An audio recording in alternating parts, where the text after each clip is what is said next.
നിർത്തടാ. റോഡിലൂടെയാണാടാ സൈക്കിൾ ഓടിക്കുന്നേ. ഒരു കൊലക്കേസ് കഴിഞ്ഞ് ഇറങ്ങിയുള്ളൂ, വെറുതെ എന്നെ വീണ്ടും ജയിലിൽ കയറ്റിക്കരുത്. ചേട്ടാ, ഇന്നത്തെ കേരള അതെന്താ നാളെ കേരളമില്ലേ? ശിക്ഷയുടെ കാലാവധി തീർന്നോ താമോ? തീർന്നു. പക്ഷെ ഒരുത്തനെ തട്ടിയിട്ട് ഉടനെ തന്നെ തിരിച്ചു പോണം. 2 ഔൺസ് ദശമൂലം. അരിഷ്ടം കഴിക്കുന്നുണ്ട്. അപ്പൊ തല്ലു നടത്താൻ പോവുകയാ. ആരാ കക്ഷി? കൊലക്കേസിൽ എനിക്കെതിരെ സാക്ഷി പറഞ്ഞ സുരേഷ് ഇല്ലേ, അവനെ തന്നെ. കൊലക്കേസോ? വാ, വാഴത്തോട്ടത്തിൽ നിന്ന് കൊലവെട്ടിയ കേസില്ലേ, ആ നായിന്റെ മോനല്ലേ എനിക്കെതിരെ പോലീസിന് മൊഴി കൊടുത്തത്. അവന്റെ കണക്ക് തീർത്തിട്ട് എന്നെ ബാക്കി കാര്യം. അരിഷ്ടം കുടിച്ച വകയിൽ ഇവിടെ കുറച്ച് കണക്ക് ബാക്കി. എന്തോ എങ്ങനെ? ഇനി കുറച്ച് ധന്വന്തരി കുഴമ്പെടുത്ത് വെച്ചോ. ആടി കഴിഞ്ഞ് തിരിച്ചു വരുമ്പോ എനിക്കൊന്ന് പുരട്ടാനാ. ബുദ്ധിജീവിടാ, എടാ ഇന്നെങ്കിലും പോയി അടിച്ചനച്ച് കുളിച്ചിട്ട് വേണമെങ്കിൽ അവന്റെ ബോഡിക്ക് റീത്ത് വെക്കാൻ പാടാ.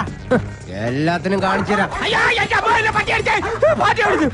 ഇങ്ങനെ പേടിക്കലടാ ആണുങ്ങളെ വില കളയാനായിട്ട്. എടാ